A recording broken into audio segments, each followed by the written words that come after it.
Hi, I'm Connor Houston. I'm the Programme Director at the Centre For Democracy Peacebuilding, and today we had our first hub event as part of our EU Debate and I programme.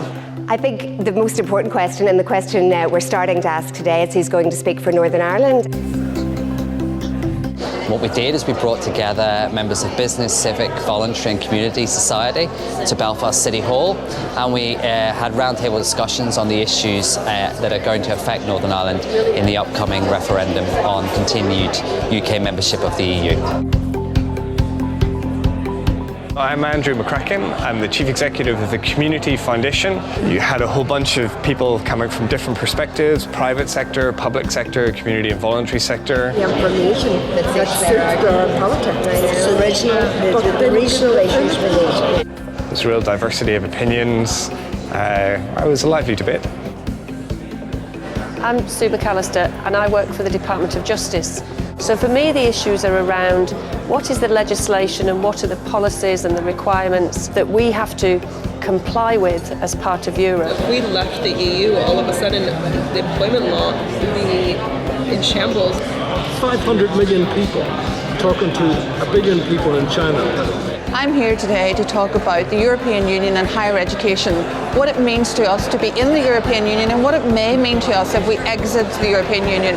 My name's Anthony Suarez and I'm the Deputy Director for the Centre for Cross-Border Studies. We're concerned in terms of this EU referendum how cross-border cooperation can continue at the level it exists now between Northern Ireland and the Republic of Ireland. Currently a lot of that type of cooperation is supported by the European Union. I'm Jane Morris, member of the European Economic and Social Committee. The European Union, since we joined in 1973, has really been hugely supportive of Northern Ireland because of its special status, what they call Objective 1, support for the peace programme, support for infrastructure. It really has helped us. Global relationships, global networks. I'm Michael Shaw. I was here today representing Leave.eu, which is a bipartisan campaign for the United Kingdom to leave the European Union. The European Union is the only declining trading bloc in the world, forecast to decline to 23.7% of the global market share by 2050. Leaving that European Union will give the United Kingdom access to new and emerging global markets to continue our resurging economy within the world. Believe in the continuing existence of a nation state, then if we continue to be a member of the European Union, that's just not going to happen. The debate here has been very interesting today in relation to jobs, funding and cross-border relationships. It's going to be vital for those before the referendum, for the people in Northern Ireland to have all the information in relation to how it's going to impact on lives here. I suppose what scares me is the alternatives can't be explored until we make a decision.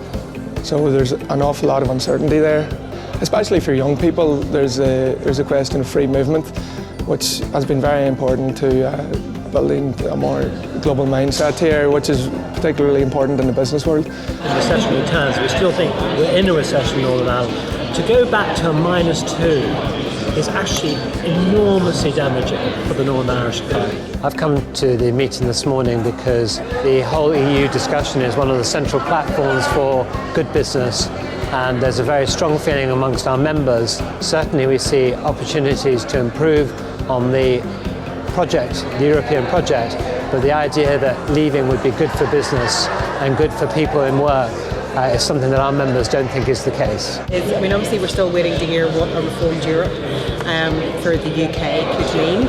I think the question of Northern Ireland being part of Europe or not has a huge impact on our Northern Irish economy and on specifically jobs. It depends on EU jobs because we have 60% of our goods are exported. We know that we've got at least 90,000 jobs reliant on those exports. I'm Tara Mills from BBC Newsline and I was here to facilitate today's event. I think there have been convincing arguments on both sides of the debate, especially this week as it has come back into the kind of public consciousness, and really I suppose the referendum campaign in some senses has now begun. I think it has certainly started to get people who don't really talk that much about Europe in Northern Ireland. It's not a big talking point, and I think for the next 5 months we're going to be talking a lot about it.